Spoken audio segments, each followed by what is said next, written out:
আসসালামু আলাইকুম। আমি তন্ময় বলছি স্পোর্টস টিএসসি চ্যানেল থেকে। আজকে আমার এই ভিডিওটা করার কথা ছিল না। আমি বার্সেলোনার একটা ভিডিও করছিলাম, সেটা বাদ দিয়ে আমি এই ভিডিওতে মনোযোগ দিচ্ছি।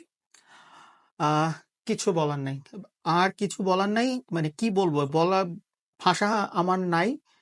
সত্যি কথা বলতে গেলে যদি সুযোগ থাকতো আমি বাংলাদেশকে বলতাম যে ভাই, বাংলাদেশ টিম যা করছো করছো, এখন উঠে চলে আসো।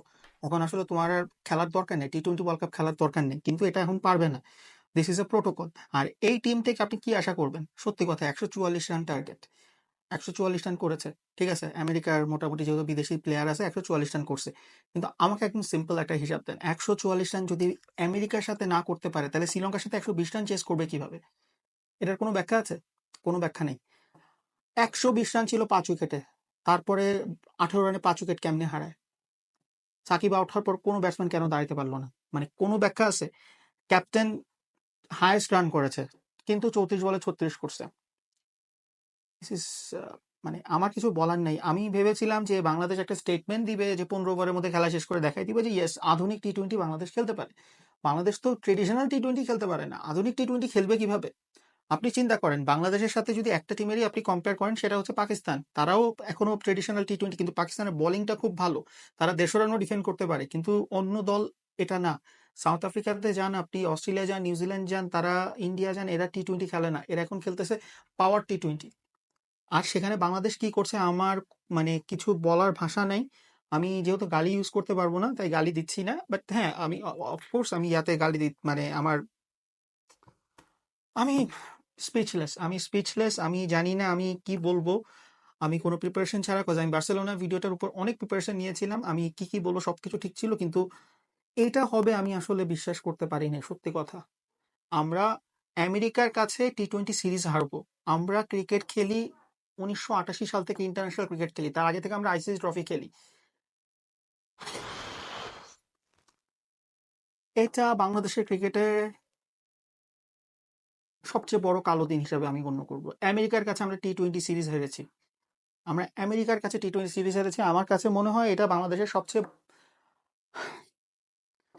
ক্রিকেটের ইয়াতে সবচেয়ে সবচেয়ে মানে, I don't know how to say that, it's probably the worst day of in cricket history of Bangladesh. You have to admit that. আমি বলি আমি কতটা ক্রিকেট ভালোবাসি।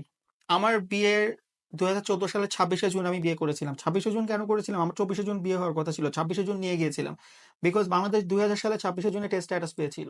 এই জন্য আমি 26শে জুন করেছিলাম। সো এগুলো তো এখন সবই পাস্ট। আমি আসলে স্পিচলেস। মানে কাউকে দোষ দেওয়ার, মানে দোষ তো পুরা টিমের, দোষ পুরা সিলেকশনের, দোষ টিম সিলেকশন সবার দোষ। আপনি কোনো একজন পার্সনকে পয়েন্ট আউট করতে পারবেন না, আপনি বলতে পারবেন না। আমেরিকার কাছে হারার কোনো এক্সকিউজ নাই, দেয়ার ওয়াজ নো এক্সকিউজ। আপনি হচ্ছে turning point, not turning point, সবকিছু বাদ দেন, সাকিবের আউট টার্নিং পয়েন্ট, কোনো টার্নিং পয়েন্ট কিচ্ছু না, দোষ পুরা টিমের। আমেরিকার কাছে 144 রান চেস করতে আমরা পারি না। আমরা টি-20 ওয়ার্ল্ড কাপ খেলতে যাচ্ছি, এবার আমাদের সুযোগ ছিল নেক্সট রাউন্ডে যাওয়ার। আমাদের একটাই প্রতিপক্ষ, সেটা শ্রীলঙ্কা। আমরা সেই শ্রীলঙ্কার কাছে আমরা জানি না। আমি সত্যি কথা, আমি প্রেডিক্ট করেছিলাম বাংলাদেশ হচ্ছে নেক্সট রাউন্ডে যাবে। But to be frank, it's impossible. It's impossible, it seems very impossible Bangladesh next রাউন্ডে যাবে।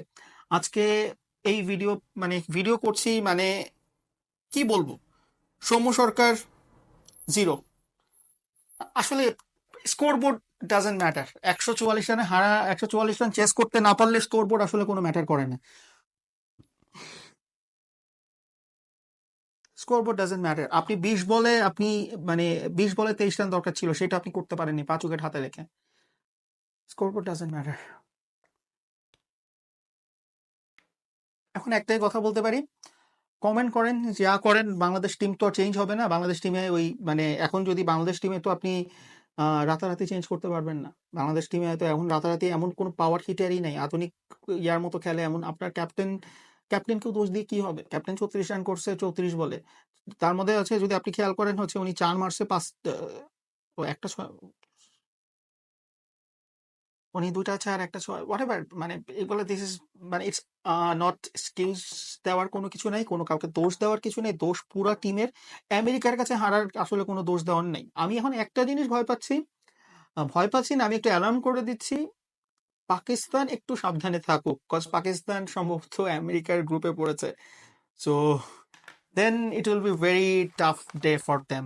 It will be very very tough day for me, if I'm not wrong. Yes, maybe. Yes, আমি বলেছিলাম America শক্তিশালী দল। আমার পুরান ভিডিওটা যদি না দেখে থাকেন, কে বিশ্বকাপ জিতবে, ওই ভিডিওটা যদি না দেখে থাকেন, তাহলে দেখেন আপনি দেখেন আমেরিকাকে আমি কিন্তু ফেলাই দেইনি। আমি আমেরিকাকে বলেছি America is a very strong team, and I have no idea about this video. আমি ঘুমানোর প্রস্তুতি নিচ্ছিলাম, আই ডোন্ট নো মেবি কিরকম ভাবে আসছে, কিভাবে আসছে আমি নিজেও জানি না। খুব আমার ব্যাটারি তো, সরি, আমার মোবাইলে ব্যাটারি নাই, সরি, ব্যাটারি তো মোবাইলে কেমনে হবে, মোবাইলে ব্যাটারি নাই।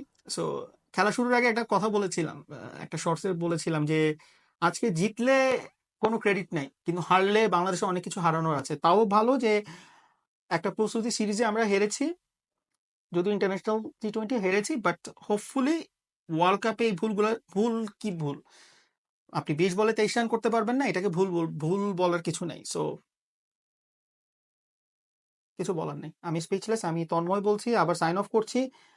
আপনারা যা ইচ্ছা তাই লেখেন, আমার কমেন্ট সেকশন আজকে একদম মানে ওপেন, আপনারা যা মনে চায় তাই লেখেন। আমি প্রত্যেকটা কমেন্টে রিপ্লাই দিব, আপনারা যা মনে চায় তাই লেখেন। সত্যি কথা, আনপ্রিপেয়ার্ড যা কোনো একটু, আমি তো স্ক্রিপ্ট ছাড়াই করি, তাও নাই। আর আমাকে কিছু বলে লাভ নেই আমেরিকার কাছে। সরি, সাইন অফ করলাম। আসসালামু আলাইকুম।